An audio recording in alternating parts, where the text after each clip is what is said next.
Good morning, good afternoon, good evening to all of you.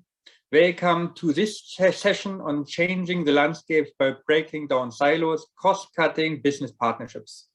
My name is Matthias Thorns. I'm the Deputy Secretary General of the IW, the International Organization of Employers. The IW's members are the National Business and Employers Organization in 150 countries around the world, representing more than 50 million companies. And indeed, employers and business organizations have a key role to play in building back better and implementing the Agenda 2030. They are important multiplier. They can reach large parts of the economy no one can reach, and can build capacity there, raise awareness on all the issues linked to the Agenda 2030. They are part of policy making. They engage in the National Economic and Social Council and also engage with their trade union counterpart in social dialogue. So that is the reason why we have a first panel focusing particularly on the partnership between Employers Federation and the UN in order to make sure that we can reach the Agenda 2030 target.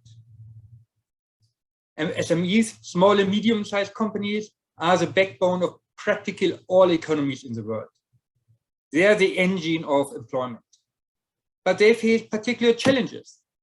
They face challenges in COVID, particularly when it comes to access to finance and for business continuity.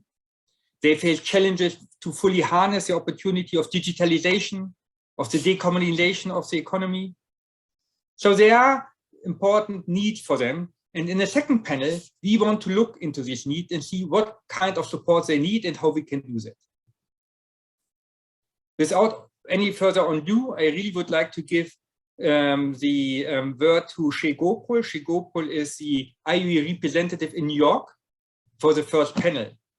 Only 2 housekeeping rules. First of all, we want to be interactive as possible. So please use the chat function, Q&A, whatever is working. I'm not so sure. We will look in both and make sure whatever you put in there will be reflected in the discussion.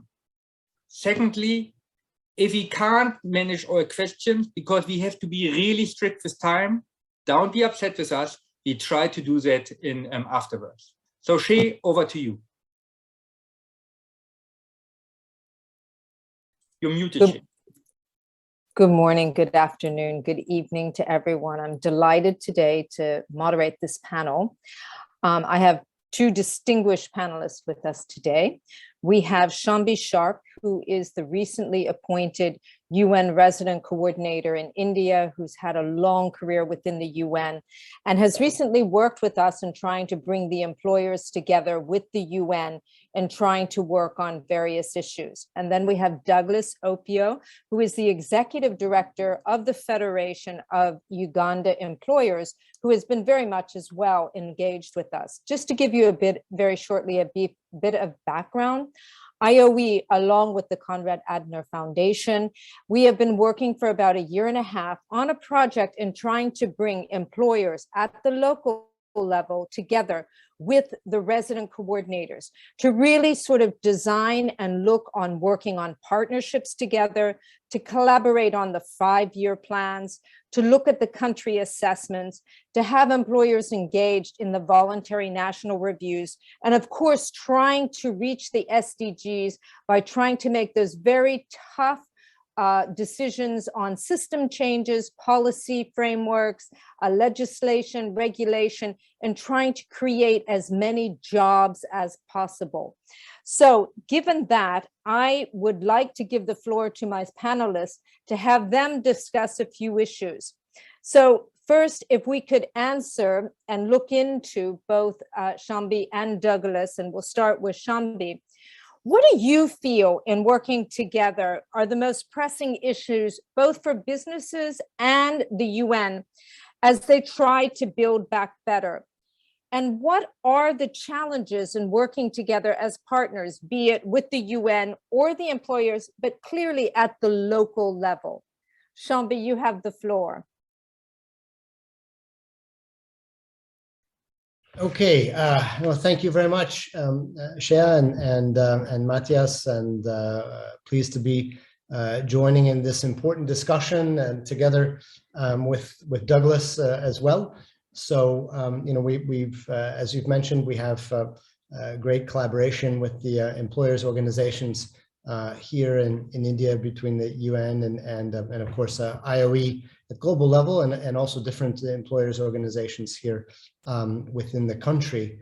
And of course, I'm speaking on behalf of the UN country team, but we have many different agencies engaged in this space. Obviously, ILO, UNDP, others, all working together and all rowing in the same direction, let's say. So I think I'm probably, I mean, not to kind of state some of the obvious, but as we are we thought we were sort of coming out of the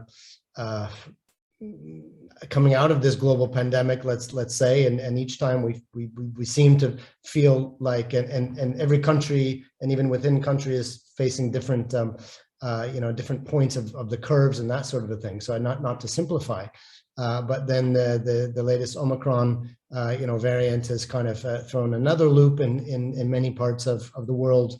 But I think that it's clear that more than ever we can't really look at these challenges as siloed approaches, as single sector approaches. We've seen more than ever the interrelationship between health and the economy and recovery. And the IMF Outlook released just a week ago.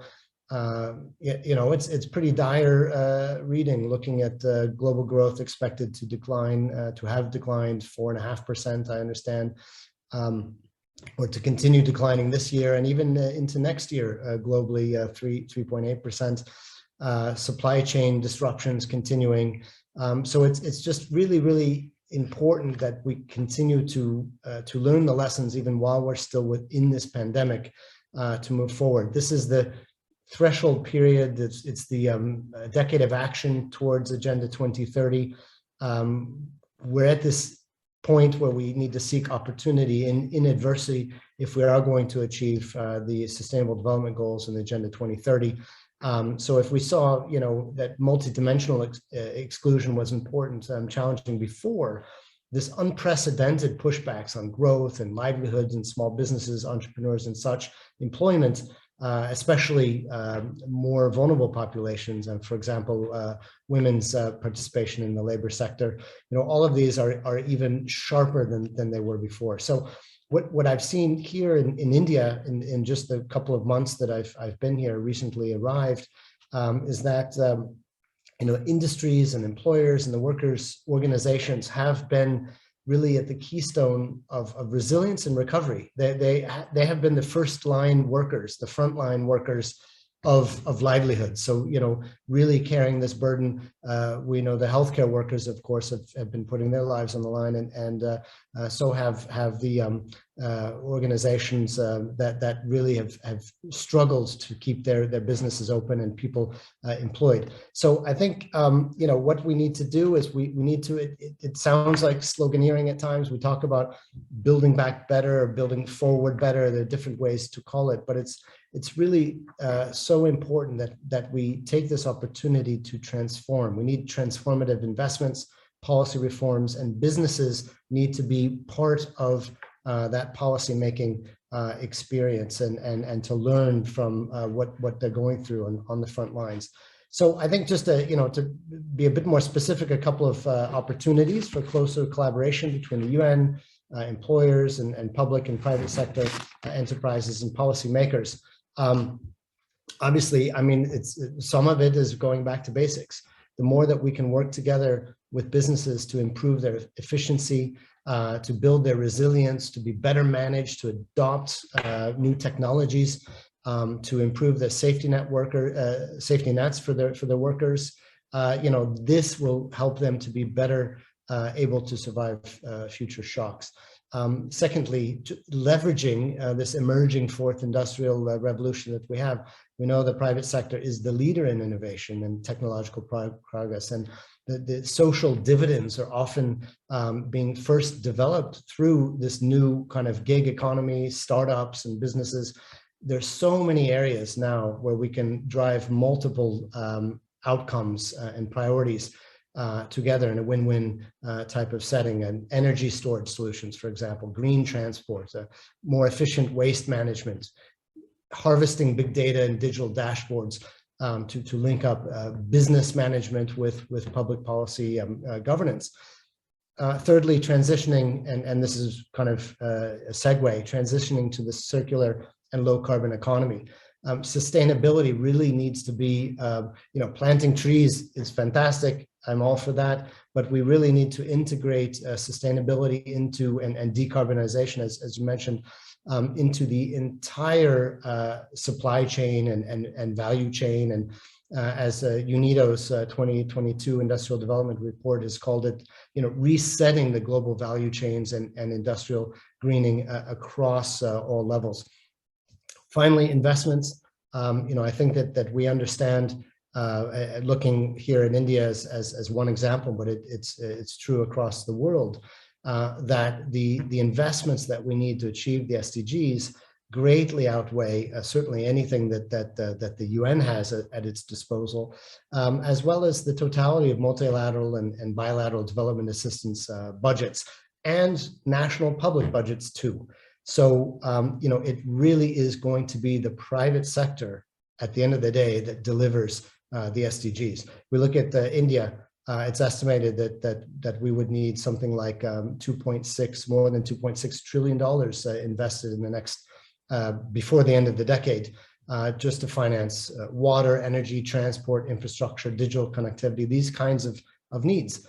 That's 300 billion a year for the rest of the decade. So this is, something where, at least half of that needs to come from private sector investments. And I think that, really the SDGs, they give us something that is so valuable for businesses. This is now part of the language of the business sector. It's no longer seen as some sort of just social orientation, but it's those businesses which really integrate SDGs and social outcomes, sustainability, low carbon development paths. These are the businesses that will really perform the best for their own bottom line. This is something that we're seeing. So I think all of this is coming together.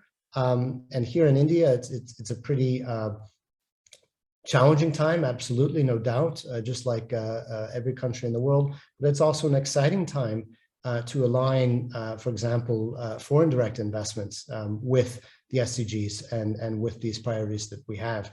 We've seen in the last year alone that even as FDI fell globally, something like 35%, let's say, mostly due to the pandemic, that FDI flows into India have reached an all-time high, growing 27% in 2020. So I think this is a moment in time for us to leverage that opportunity. It's also we're at the beginning of a demographic dividend here in India, the next 25 years, as we have this youth sort of bulge. If we can work together with businesses to provide decent, productive employment to the youth, then we can see really a fantastic driver of change over the next 25 years. I'll stop there. Thank you. Thank you. Douglas, can we ask you the same questions about the struggles and the challenges, particularly in Uganda? Thank you. Thank you so much, Shia. And it's such a great pleasure again being on this panel.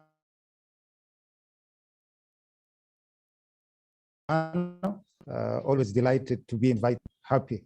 Now, I'll make my points quick. Shombi actually already touched on some of the most critical issues I wanted to raise.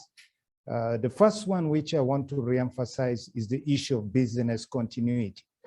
I think this is a real challenge that both the UN and the employers need to be working very closely on. Otherwise, we are constantly speaking about the future of work, but the future of work might be at risk if we don't have the businesses. So business continuity, I think, is one of the most pressing issues we need to be working on. Then secondly, is the issue of responsible business conduct. So even when we are struggling, even when the times are difficult, even when we have all these challenges around us, I think it's still a requirement for businesses to conduct themselves in the rightful manner. Now, in terms of what are some of the challenges that we we need to be working together on. The first one is, of course, the issue of diversity and inclusion, because the world has shown us that no one should actually be left behind. COVID-19 was a classic example of that, if you can't address a problem by leaving others behind, you basically have to bring everybody on board. I think this same narrative needs to be translated also into the workplace moving forward. Secondly, the issue of alignment to local realities. The SDG, we intend to have businesses at the forefront, but I think businesses need not to see SDG as some sort of an extra responsibility reporting requirement, but it needs to be integral to their business operations. These, for me, are some of the two critical challenges that we need to be working on together. Thank you so much.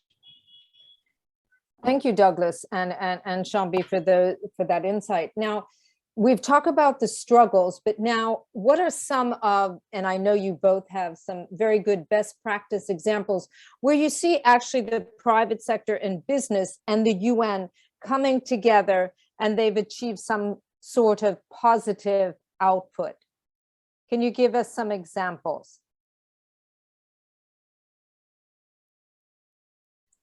Shambi, maybe you can start. Sure. Yes, absolutely. And again, as mentioned, I mean, I think that we have changed completely. The UN of today, you know, is oriented in a much different way from, you know, certainly 20 years ago, even 10 years ago, in terms of our focus on direct partnerships with the business community and engaging in even in startup space and accelerators and really trying to leverage the amazing scale up potential that you have today that we never had before, and the ability to bring youth and especially women into this productive equation. But I think, you know, as I mentioned, we're working here closely with India's industry federations, employers, and associations, and again, really looking at how can we translate this amazing potential gift, the demographic dividend, into really a driver for a level shift in the coming several decades. So several ways we're doing, I mean, broad areas, let's say, addressing the impacts of the pandemic, of course, and the recovery. I mean, this goes without saying, how to help maintain that business continuity. I think definitely was a good point made. Youth and women's participation in the workforce. We do have a challenge here in India with relatively low levels of women's labor force participation. So we're looking at how to unlock solutions for that. Supporting the, you know, MSME sector to be really creating the driver of job growth, of decent job growth, which it is in many of the high income countries. So I think, you know, first of all, we had direct partnership with MSMEs in terms of the COVID response. I mean, you know, as direct as working with them to help provide COVID awareness programs and access to PPEs and these sorts of things to help protect their workforce during the pandemic. Another example, the Indian chapter of the Global General Unlimited Partnership led by UNICEF, UA as we call it here, is working closely with private sector companies to build pathways for 100 million young people to economic opportunities, facilitating skills training, 21st century skills and such for 200 million young people. I mean, when here in India, it's always amazing when we speak about the work that we're doing. The scale of that is quite impressive. The Young Warrior movement that we've launched here triggered over 6.5 million innovation youth-led actions. So the scale is really impressive. We've worked with 222 private companies who have signed the Women's Empowerment Principles. This is through UN Women's Support, for example. We're partnering with Niti Aayog, which is sort of the government's national, let's say, think tank, policy think tank, to set up an investor consortium for women enterprises, where over 100 women have pitched their business ideas to investors, and something like almost 70% have received direct investment as a result of that pitching process. We're working with local, urban local bodies, municipalities, and such, the UNDP, on large-scale plastic waste management initiatives, which is really, again, aligning profit incentives of small businesses with the environmental protection and circular economy needs of municipalities. We have an SDG financing facility platform that UNDP is partnering with Invest in India. And this is, again, working with governments to create a better environment for investment within SDG-aligned possibilities. Yes. Sorry, I don't mean to break you up, because I know you have so many great examples, but I wanted to give some time to Douglas to speak about what they're doing in Uganda, because we have to finish in the next 4 minutes. And Douglas, there is a question, which I'm sure you're going to bring up as well, is about the scale, as Shambi mentioned. How do you help SMEs in particular in partnerships? So I'll give the floor to you, Douglas, to sort of finalize and give us some best practices.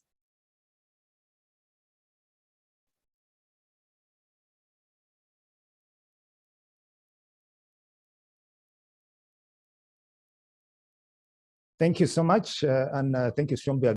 Examples that I would consider best practices. The first one is the Gender Equality Sales Certification Program. This is trying to ensure that businesses are more gender responsive. It has been successful with a number of businesses in Uganda, actually. It was the first to be introduced in Africa. Then secondly is the question of a multi-stakeholder approach to the issue of refugees. This has not been the case in the past. For the first time, the UN system and the entire private sector have come up together, where the issue of small and medium enterprises also comes in. So we have initiatives that are geared specifically to support refugee-owned businesses, small businesses within their own communities, also supporting businesses that are owned by hosting communities. It's early days, but I can say it has yielded already some positive results in terms of providing employment opportunities for people. And hopefully maybe in a year or so, would be happy to say what results would have emerged by then. So thank you so much once again for the opportunity. Thank you, Shambi. Thank you, Douglas. Thank you, Shambi. I'll pass the floor over back to Matthias. Thank you, Shi. Thank you so much. And thank you to Shambi and Douglas also from my side. That was really fascinating. The second panel, as said, is focusing on small and medium enterprises, the challenges they have, but also on the possibilities to support them so they can fully harness the opportunities digitalization is offering for them. I would like to pass over to Anita Wuku, who is leading our work on program and projects and has been very active actually in supporting Employers Federation in all 5 continents on how to better implement programs to support the SMEs. Over to you, Anita. Hey, thank you so much, Matthias. Just wanted to clarify in this part of the session, we wanted to have a conversation about the challenges that are faced by companies and businesses, specifically in LDCs, in least developed countries. And I do want to specify that this classification of least developed countries is a UN classification, and it's supposed to really denote low-income countries that are confronting very severe structural impediments to their development. So there are about 46 on this list. And although it's a very broad definition, it's we have to highlight that they do have this section on being a low-income country, in addition to having specific structural and severe issues when it comes to infrastructure. So from the IOE, we did notice that there is not so much research specifically on about business, the business landscape and the business sphere in these LDC countries. And we wanted to focus on this specific aspect because we know that the private sector is key to creating jobs, as we've talked about before. You know, we're supporting livelihood. So it makes sense to talk about the challenges that actually exist to prevent the business sector from thriving in these countries. And before we actually get to that, I would like to share an illustrative video, and then we can continue the conversation from there. Monique, could you please play the video for us?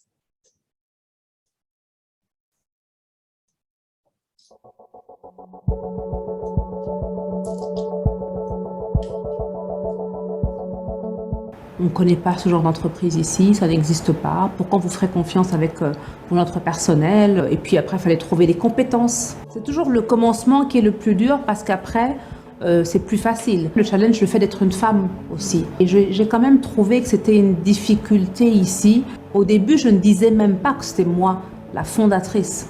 J'étais un des employés cadres de l'entreprise, mais je ne disais pas que ça m'appartenait. Mais ça a bien pris 3-4 ans avant qu'en fait je dise que fondamentalement c'est moi qui avais créé l'entreprise et moi seule. Je crois qu'on aime toujours éviter tous les obstacles, mais en même temps je pars du principe que les obstacles sont nécessaires pour apprendre. On aimerait bien que tout soit lisse, mais franchement on n'apprend rien quand tout est lisse. Au contraire, quand on a des obstacles, on apprend à connaître des environnements, on apprend à découvrir des personnes aussi. Dans tout, il y a une opportunité.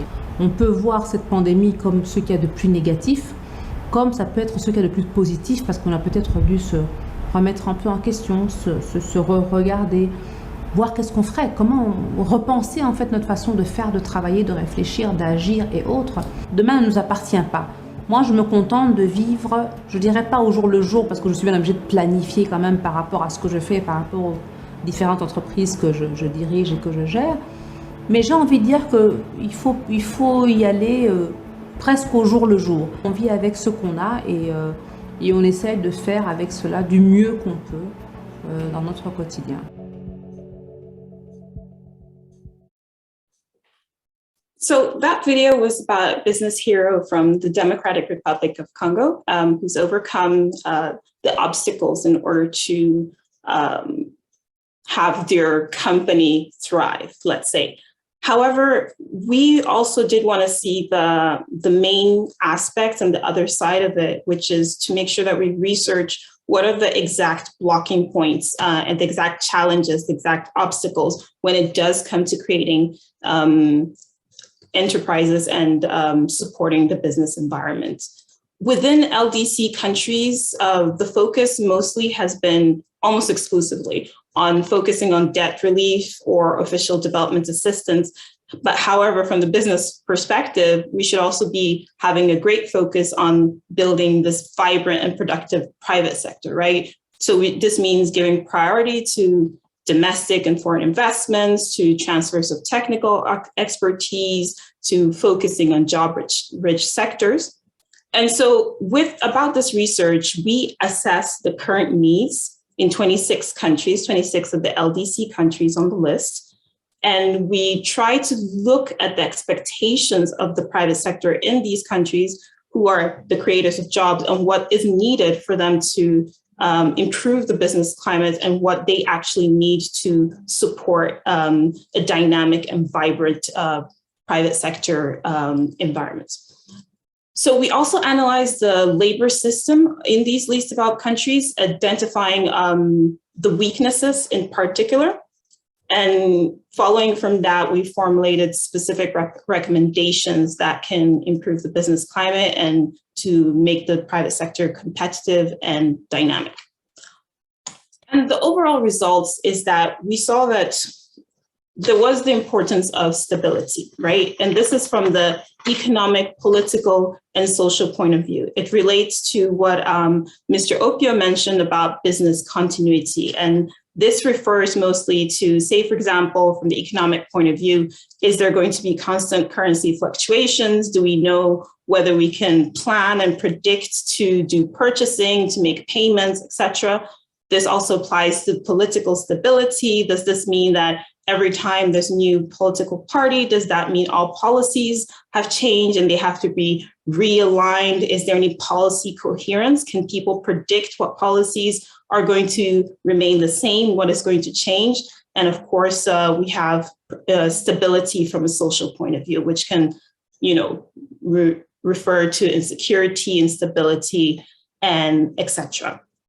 One of the other aspects that was also seen was the issues of access to finance, which has been previously mentioned before, and also reducing these bureaucratic and red tapes to businesses, especially when starting businesses. Should it take, after giving all your documents, should it take 3 more months until you actually have your business registered, for example? So these are the issues we're talking about when it comes to red tape.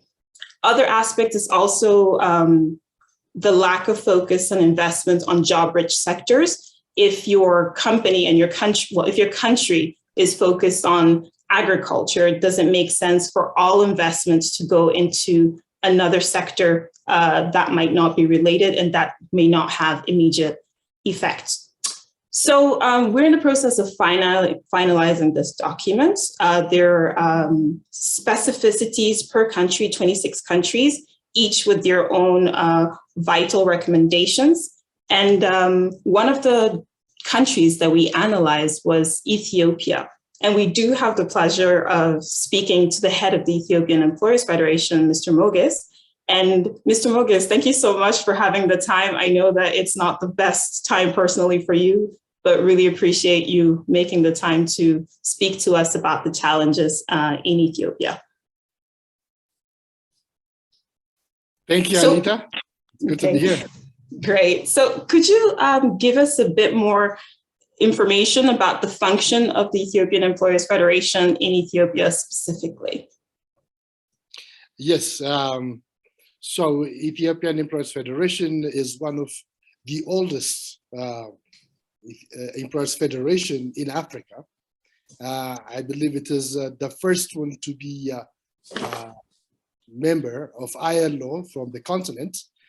And we've got over thousands of big companies, medium and small also. In our board, we've got like multi-national corporations, as well as indigenous companies like Ethiopian Airlines and the Ethiopian Power Authorities, and so on and so forth. Our main task is in trying to support the Ethiopian business employers in their legal, technical, as well as economical issues whenever there is a training or something to be provided with. We're the first one to knock their door and provide that support. So this Excellent. Excellent. So thank you. So I did ask that question because it's important to see that the Ethiopian Employers Federation is very well placed to talk about business challenges and the challenges to the private sector in Ethiopia, since it covers thousands of companies that operate domestically.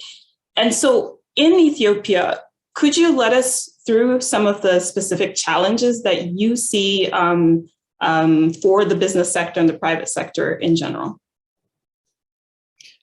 So, Anita, what we do have here is, I will categorize it in 3 aspects as a private employer.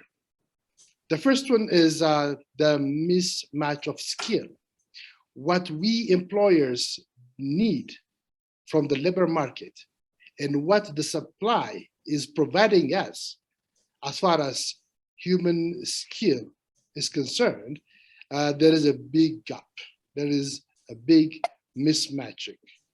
What we expect out of those who graduated from TVT or college or even private vocational schools, and what we get are not in, I will say, to our expectation. So that makes us to spend another resource in giving them trainings and wasting time, and I'll say even damaging some of our equipments to let them be trained on them. So that's one of the biggest gap that we do have when we come to the labor market. Okay, so let's go to the finance. When I ask for an expansion program, like around a hospital, an oxygen plant, and so on and so forth, personally. So when I go to my bank and ask for financial resource to expand my hospital, finance is not that accessible in Ethiopia, especially if there is a foreign currency component in that expansion program. It will take time and also will not be able to get what I require or what I'm demanding for. So there's a scarcity of foreign exchange, plus the access to finance is very much difficult and challenging to get back. Finally, I'll say the third major problem is the infrastructure. Infrastructure in the way like electrical power. Like if you want to install a company in one of the industrial areas in Ethiopia or Addis Ababa, the major thing that you have to think about is where you'll get the supply of electrical power. So that is a very big challenge still. And we're hoping that the GRED, the Renaissance, the Great Ethiopian Renaissance Dam, when it is finished, I hope this thing will be solved. And so far we're expecting that within the coming 2 months, we'll be having at least a sneak of the power that it will be producing. So these are the three main major challenges that we have in Ethiopia now. Thank you, Anita. Okay, so thank you very much for letting us know of the three challenges for the business sector. Did want to know that, you know, the big elephant in the room here is COVID, that we know that LDCs such as Ethiopia have all these challenges that you described, but now we're getting compounded by the COVID crisis, right? So when it comes to the aspect of, say, electricity, which is a major issue, what was the challenge that you saw for businesses? Yes, COVID has a great impact on our economy, mainly because Ethiopia, next to New York and Geneva, Addis Ababa is one of the biggest diplomatic destination in the world. So due to COVID and all other reasons, the tourism sector was killed, I would say, and all hospitality business, the hotel, the transportation, the tour and everything were really in a great problem. Why? Because people were not traveling to Ethiopia, just like any other country. And because of that, all the hospitality business were dwindling, and they had to even give a forced vacation to survive. And ultimately, they had to close down the business. So these were the major things when COVID came to Ethiopia. Now, after 2 years, we're still coping with COVID, but still there are some hopes. Now people are traveling better than the last 2 years. And also the other business, the local business is also in exciting mood, I can say, that the local tourism is at least on the go, on the move. So the impact is not that much as those countries who had experienced lockdown. In Ethiopia, we didn't experience any lockdown. So the informal market especially were still striving to get back to where they were. But otherwise, the COVID has put greater damage to our economy. So it's very interesting what you say here, because we know that Ethiopia has a very, very high informal economy sector. I think it's within the 80%. So it did make a big difference that the informal economy was still able to thrive and people still had some type of livelihood to to make. However, I did have a question. This is actually more of a personal question, because I know that you work in the oxygen business and creating oxygen. And so this is where you can see this lack of infrastructure being a major, major issue, especially when it came to such a high crisis like COVID. Yes. Yes, Sanita. I'll give you my personal experience here too. In the time of COVID, oxygen means almost a question of answering life or death. And we've been running one of the biggest oxygen plant in Ethiopia. And we've been supporting the government hospitals, the private hospitals, and so on and so forth. Imagine, to start an oxygen production, you have to twin the machine, the equipments, warm it up for about 8 hours before delivering the first liter of oxygen. And then imagine, after doing all those things for 8 hours, tuning the machine and starting production, after a couple of hours, there will be a power cut. And as oxygen plants are working in high pressurized environments, when the power is off, we have to release that pressure. And then say, after 15 minutes or 20 minutes, the electric will be back. Imagine, now again, we will be spending another 8 hours minimum to restart the production.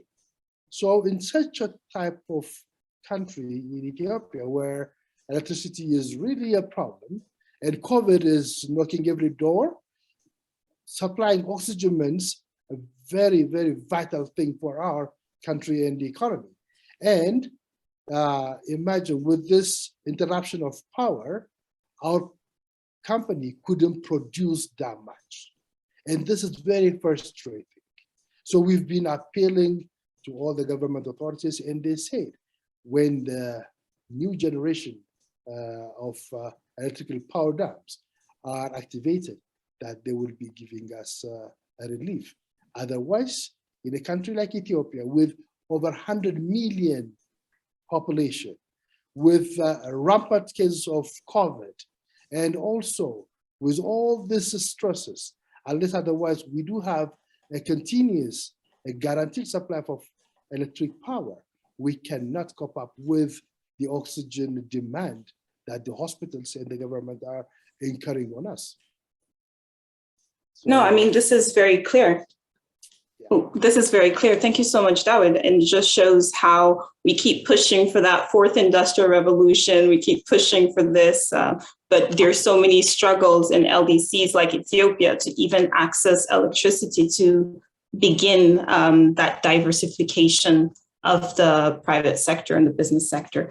Just lastly, before we end, I wanted to check with you if there were any specific recommendations that you in Ethiopia, from the perspective of the business sector, had in order to, what recommendations do you have for governments, for other stakeholders to see how to improve the business situation and private sector situation in Ethiopia? Thank you for asking that question, Anita. Very important question. The first recommendation to the government is we have to bring the informal market to a formal sector. That is the biggest challenge that we are suffering now. As a country, I say that imports most of the consumables in the country, we need to have a formal sector that is well developed and that can mitigate the demand for importing external or imported goods. This can only happen if we cancel out the informal market and bring them into the formality. In that case, we can support the government by paying proper taxation, one thing, by having a well-equipped employment scheme which can assist the government to curb the unemployment in the country, as well as the informal market is kind of now killing the formal through competition because they are not paying tax one thing. They are not paying house rent, second thing. And thirdly, they are not even controlling the supply and demand of the market demand. So for these three reasons, I recommend that the government should be working on the formalization of the informal sector of the economy. That's my recommendation. Those are great recommendations. I do understand that there's a question from the audience for you specifically, Dawit. I have a member of the team, Robert, if you can support in letting us know what the question is. The question is, I have a question, and yes, thank you for this conversation. It was really great. David, there is a question in how far you as an entrepreneur will be ready to engage and collaborate with universities to develop pathways for early careers, right? Having a partnership with a university in order to give career pathways for the students at the university. Oh, thank you, Matthias. So we do have a program. It is called Employers University Linkage Program. So the gap together, the skill match that we are observing in the country, by giving them a chance to the universities to bring along their students and see what we are expecting and to play the role of what they are expected to deliver when they come to our sector. Like in the engineering department, those who are graduating from the engineering, from say mechanical engineering department, they are given the chance to come into industries that require mechanical engineers to come and spend their, I think, 3 to 4 weeks of their time to experience or to have on-job training and see what the work environment is looking like. So we had some type of linkage earlier, but again, due to COVID, we couldn't carry it up, due to the pandemic. Back to you, Matthias. Okay. Well, thank you so much for having this conversation. I just wanted to remind everyone that this analysis that has been prepared will be launched very soon. So do keep your eye out to newsletters and information coming from the International Organization of Employers. And we will share all of that as soon as it's available in a couple of weeks, and you can see the detailed analysis of the business sector in these least developed countries. Matthias, I'll leave the floor back to you. No, there's not much to say. Thank you both, Anita and David, for this really fascinating conversation. Thank you for the audience to join us this early in New York for this conversation. At the end of the day, in Geneva, in New York, we have this conversation, but it is about implementation, right? We need to make sure that after this conversation, we need to have action on the ground. And our member federations are key for that. And David, what you're doing in Ethiopia, it's so important in order to make sure that the conducive business environment, which is so critical for employment creation, for growth, for decent jobs, is actually achieved. So also thank you to you and all the work you're doing on the ground, to Douglas, what he is doing in Uganda, and many, many other federations, as well as to all the entrepreneurs. We have seen one entrepreneur in the video today, Patricia from the DRC. There are millions and millions and millions everywhere around the world. And it is of critical importance that we support them, that we enable them to hire as many people as possible, as quickly as possible, so we're getting out of this crisis. So thank you so much, and hope to see you somewhere in person. Bye. Thank you very much for having us. Bye-bye, Lita. Bye-bye, Matthias. Bye. Yeah, bye-bye. Thank you.